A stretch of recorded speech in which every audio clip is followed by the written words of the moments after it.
What you consume shapes you.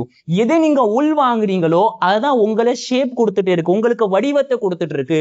நீங்க அசிங்கத்தை எல்லாமே நெகட்டிவை எல்லாமே நீங்க உள் வாங்கிட்டு இருந்தீங்கன்னா நீங்க உங்களுடைய வாழ்க்கை நெகட்டிவாக மாத்திட்டே இருக்கீங்க. அதனால எதை நீங்க கன்சியூம் பண்றீங்களோ அதுல கவனம் செலுத்துங்க. சிம்பிளான விஷயம். நல்லதை பாருங்க, நல்லதை பார்த்தீங்கன்னா நல்லதை நீங்க பேச ஆரம்பிச்சிருவீங்க.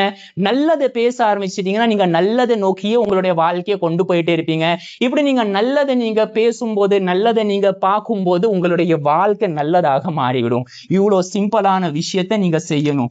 அதாவது சுருக்கமாக சொல்ல போனா உங்களுடைய இன்புட் எப்போ பாசிட்டிவா இருக்கணும், நெகட்டிவாக இருக்கக்கூடாது. இதுல முக்கியமான விஷயம், முதல் ஸ்டெப் நான் உங்களுக்கு சொல்றேன், நியூஸ் பார்க்கறதை விட்டுருங்க.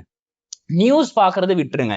இந்த நியூஸ் பார்க்காம நீங்க இருந்தீங்கன்னா அதுவே போதும். நியூஸ் உங்களுக்கு பார்க்கணுமா, படிக்கணுமா, பிசினஸ் எக்கனாமியை பாருங்க, பொருளாதாரத்தை நீங்க படிங்க, இது மட்டும் படிங்க. மற்றபடி இந்த அரசியல், வெட்டு குத்து கொலை கற்பழிப்பு இதை விட்டும் நீங்க புறக்கணிச்சிருங்க. கண்டிப்பாக உங்களுக்கு பாசிட்டிவ் திங்கிங் வர ஆரம்பிச்சிடும். அதுக்கு அடுத்தது give your mind a clear direction. உங்களுடைய மைண்டுக்கு ஒரு கிளியர் டைரக்ஷன் கொடுங்க. நீங்க எங்கேயாவது போங்க அப்படி சொல்றேன், உங்களால போக முடியுமா? வெளியே போவீங்க, எங்கேயாவது போறதா எங்க போறது அப்படி நீங்க தடுமாறுவீங்க. அதே மாதிரிதான், சேம் இதே மாதிரிதான் உங்களுடைய மைண்டு இப்ப தடுமாற்றத்துல இருக்கு. நீங்க உங்களுடைய மைண்டுக்கு ஒரு டைரக்ஷனை கொடுக்கல. அந்த மைண்டு என்ன செய்யணும் சொல்லி தடுமாற்றத்துல இருக்கிறதுனாலதான் ஸ்ட்ரெஸ் உண்டாகுது, ஃப்ரஸ்ட்ரேஷன் உண்டாகுது, என்ன செய்யணும்னு தெரியாம என்சைட்டி உண்டாகுது. அதை தான் நீங்க ஒரு ஸ்ட்ரெஸ்ஸா இருக்கு, ஒரு அழுத்தமா இருக்குன்னு சொல்லிட்டு இருக்கீங்க. மைண்டுக்கு கிளியர் கட் ஒரு டைரக்ஷன் கொடுங்க, சரியாக ஒரு டைரக்ஷன். இதான் என்னுடைய நோக்கம், இதான் என்னுடைய இலக்கு, இந்த வருஷத்துக்குள்ள நான் இதை அச்சீவ் பண்ணணும். அது கஷ்டமா இருக்கு உங்களுக்கு இலக்காக ஆக்குறதுக்கு.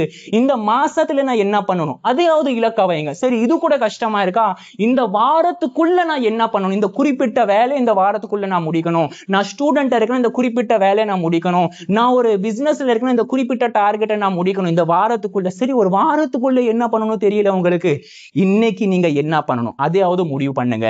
காலையில நீங்க முழிக்கும் பொழுது இன்னைக்கு நாள் ஃபுல்லா நீங்க என்ன பண்ணணுமோ அது உங்கள்கிட்ட பேப்பர்ல நல்லா நோட் பண்ணிக்கோங்க, பேப்பர்ல எழுதப்பட்டதாக இருக்க வேண்டும். காலையில நீங்க தூங்கி முழிச்ச உடனேயே உங்களுடைய உடம்பு ஆக்டிவ் மோடுக்கு வந்துடணும். இது நீங்க பண்ணுங்க. இப்படி பண்ணா உங்களுடைய மைண்ட் கண்ட்ரோலுக்கு வந்துடும்.